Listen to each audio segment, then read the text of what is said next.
pemurtadan masif menggunakan Al-Quranul Karim. Apa sebabnya? Sebabnya banyak sekali. Ada sebab dari dalam, yaitu intern, dan ada sebab dari luar atau ekstern.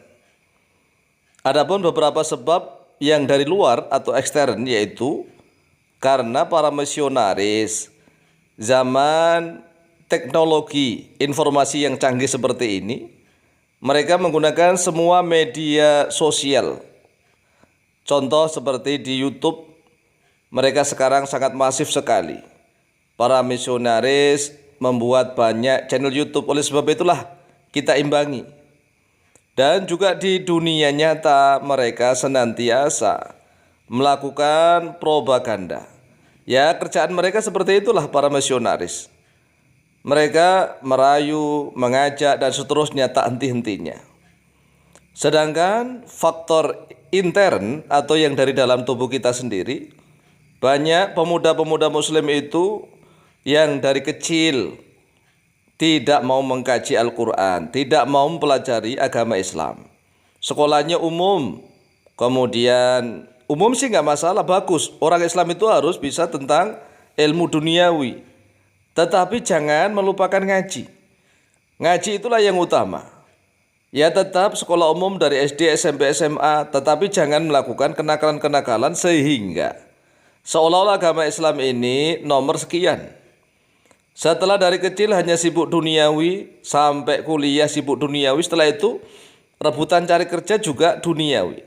Setelah bekerja sibuk, tidak sempat mengkaji Al-Quran, tidak sempat mendekati para kiai, para ulama, tidak sempat, bahkan sering melakukan perkelahian antar remaja. Ini rata-rata adalah pelajar muslim.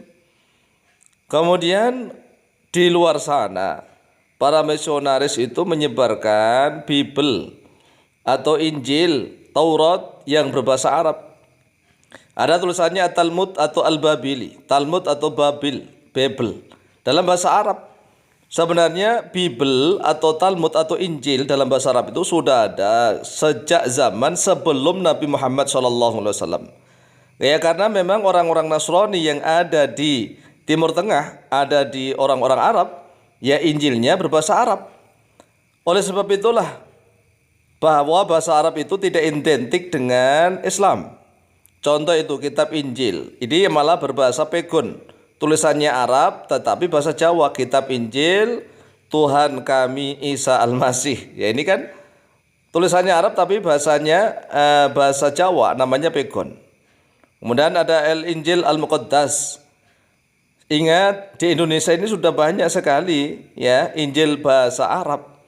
Nah, sedangkan orang-orang Islam sendiri nggak ngerti bahasa Arab, ngertinya cuma bahasa Inggris, bahasa begitulah. Kemudian banyak kaligrafi yang beredar, itu tulisannya Abana, wahai Bapak kami di surga, alladzi fis samawati. Itu tulisan kaligrafinya sangat bagus, tetapi itu adalah dari Injil, Abana, wahai Bapak kami yang di surga. Kemudian ada kaligrafi yang ditulis di papan salib. Lah, biasanya kalau ada tanda salib, anak-anak muda muslim yang belum ngerti apa-apa pun kadang-kadang tahu itu kok salib begitu ya, walaupun tulisannya adalah tulisan Arab.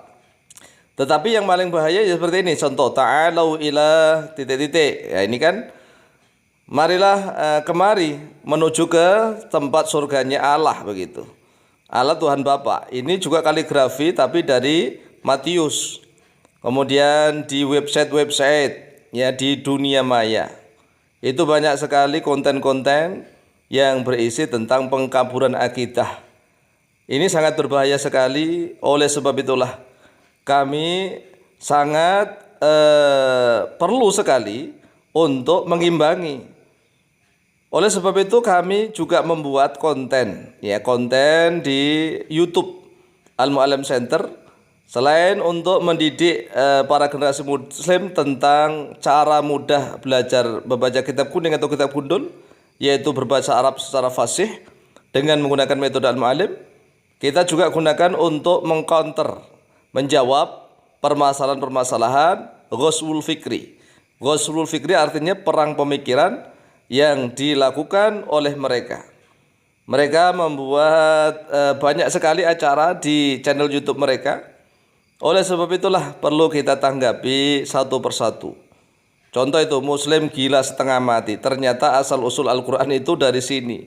Dan setelah dilihat, mungkin ya banyak generasi Muslim yang belum ngerti apa-apa itu menjadi berpikir atau menjadi bingung dan menjadi goyah imannya. Oleh sebab itulah makanan empuk bagi para misionaris adalah yaitu kaum muslimin yang bodoh-bodoh. Sekarang ini rata-rata kan bodoh. Orang bodoh tetapi ta'assub. Ta'assub itu apa? Sangat fanatis terhadap agama. Akhirnya mereka ini setelah marah bisa mudah tertekuk. Oleh sebab itulah umat Islam itu harus pintar-pintar. Ya ini contoh, ya ini contoh. Ini videonya kami dengarkan, yang dibacakan artinya begini saja. Jadikanlah aku, yaitu Isa dan ibuku, dua orang Tuhan selain Allah. Nah ini kan bahaya. Ini bahaya, namanya ghuswul fikri, perang pemikiran. Yang namanya perang pemikiran ya harus kita hadapi dengan secara ilmiah, secara pemikiran.